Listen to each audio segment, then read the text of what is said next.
moi, enfin, lors des accompagnements, justement, j'essaie de dissiper ces confusions. C'est pas toujours facile, parce que parfois, je me heurte à des gens qui sont un petit peu... voilà, qui n'ont pas l'intention de se laisser faire, vous voyez, qui n'ont pas l'intention que je leur explique, qui sont pas... de façon, on va dire... indirecte, parce que c'est pas le cas, hein. Ben, pour eux, elles le prennent un petit peu comme ça, que je suis de façon indirecte en train de leur expliquer qu'ils ne sont pas sur un parcours de flamme jumelle, donc elles me prennent la mouche en se disant non, attends, pour qui se prend, le monsieur là, il est en train de me dire que je suis pas sur un parcours de flamme jumelle, alors que moi je suis en train de vivre mon truc extraordinaire et tout. Je veux dire, c'est pas le problème, hein. Si vous êtes sur un parcours de flamme jumelle, je veux dire, n'importe qui pourra dire n'importe quoi, ça changera rien de toute façon. Ça changera absolument rien sur vos prises de conscience. Voilà. Ça changera absolument rien. Bon, on pourra vous aider un petit peu à accélérer le processus, certainement, mais ça ne changera rien, en fait. Voilà. Vous comprenez? Rien.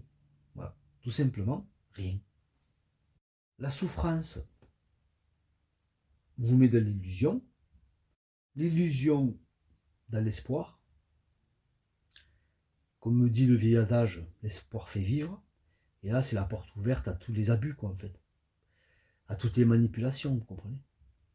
C'est le cocktail, je veux dire, c'est un cocktail détonnant, quoi. C'est un cocktail qui peut vous amener à votre perte, vous comprenez? Et ça, il faut bien le comprendre. C'est parce qu'il y a des gens qui sont mal intentionnés, il y a des gens, si vous voulez, des gens qui sont cyniques, d'accord? Et du haut de leur cynisme, ils vont vous manipuler pour essayer de voilà, tirer parti de votre souffrance, vous comprenez? Donc la souffrance, c'est un moteur, forcément. Sur un parcours de flamme jumelle, ça va être le moteur qui va vous mettre dans une... qui va, on va dire, déclencher ce qu'on peut appeler l'énergie obsessionnelle, d'accord, qui va vous pousser, et même qu'on n'est pas sur un parcours de flamme jumelle, hein, ça c'est, j'en parle aux gens que j'accompagne, hein. La souffrance, de toute façon, c'est un moteur. Et là, en l'occurrence, sur un parcours de flamme jumelle, ça va être un moteur qui va vous permettre justement d'avancer sur votre parcours, d'accord? Mais ça va être un moteur à un moment T, parce que vous n'allez pas rester sur ce mode de propulsion, vous voyez, pour le dire comme ça. Vous allez ensuite basculer sur un mode beaucoup plus, voilà, beaucoup plus, qui va être un mode beaucoup plus éveillé, beaucoup moins égotique, d'accord? Qui va être un mode beaucoup plus conscient, d'accord? Mais la souffrance, en fait, c'est une arme à double tranchant, d'accord? Ça, la souffrance, c'est pas parce que vous souffrez, en fait, que vous êtes sur un parcours d'éveil. Ça fonctionne pas comme ça, en fait. La souffrance, c'est à un moment donné, c'est le passage obligé parce qu'il faut qu'il y ait, rupture, il faut qu'il y ait éloignement, il faut qu'il y ait souffrance, parce que il faut qu'il y ait manque, il faut qu'il y ait nuit noire de l'âme, etc. D'accord? Pour voilà, vous faire prendre conscience d'énormément de choses dans un rééquilibrage, un nettoyage obligatoire, avant d'arriver à un éveil, enfin en tout cas une ascension vibratoire, d'accord, une ascension de conscience qui va vous amener à l'éveil, vous comprenez, à l'éveil qui est le but, de ce parcours. Et je continuerai à le préciser. Et je continuerai à le préciser, en fait. Je sais que beaucoup de coachs vous disent que le but de ce parcours, c'est la relation avec l'autre. C'est le Saint Graal, que c'est le but, quoi. Je sais, mais moi, je continuerai à vous dire que c'est pas le but. Ce n'est pas le but. Le but, c'est l'éveil de conscience. Le but, c'est le retour à soi. Le but, c'est la reconnexion à l'amour que vous êtes, qui est in fine et reconnecté à cet amour universel. Vous comprenez? C'est ça le but. Je sais que c'est dur en début de parcours d'entendre ça, j'y suis passé. Je sais que c'est dur, je sais que c'est compliqué.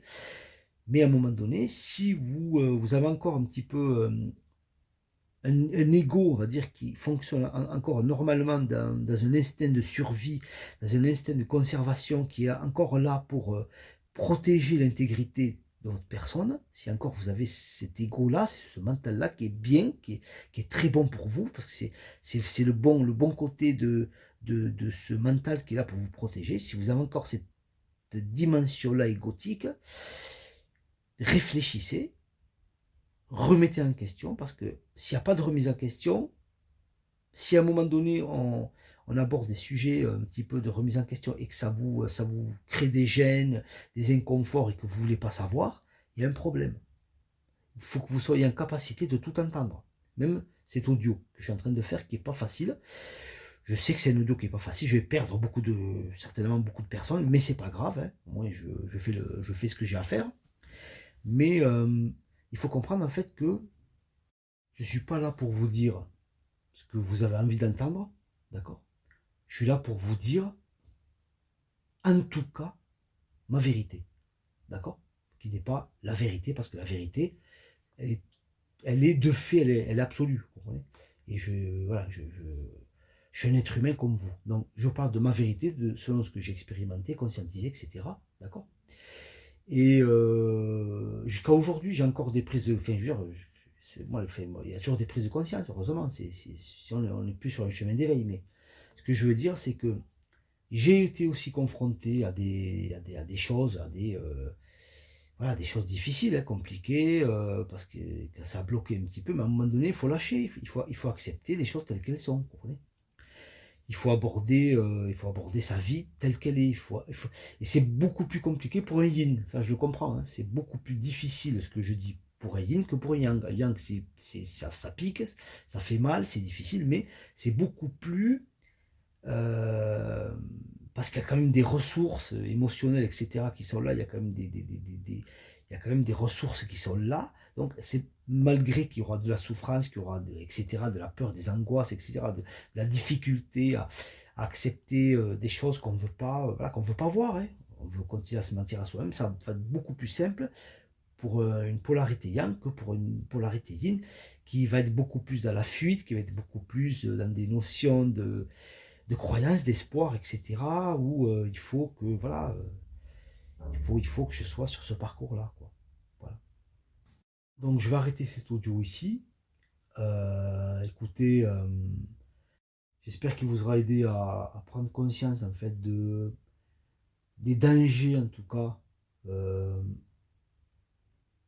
de ce concept, on va le dire comme ça, que il faut pas croire, voilà, il faut pas prendre des vessies pour des lanternes, d'accord? Il faut rester toujours, à un moment donné, il faut avoir tout son esprit, il faut avoir l'esprit clair, d'accord? Il faut toujours avoir l'esprit clair et pas se laisser balader en fumée et vous faire, voilà, et qu'il y ait des gens qui profitent de votre souffrance pour vous laisser croire des choses qui sont pas réelles, d'accord?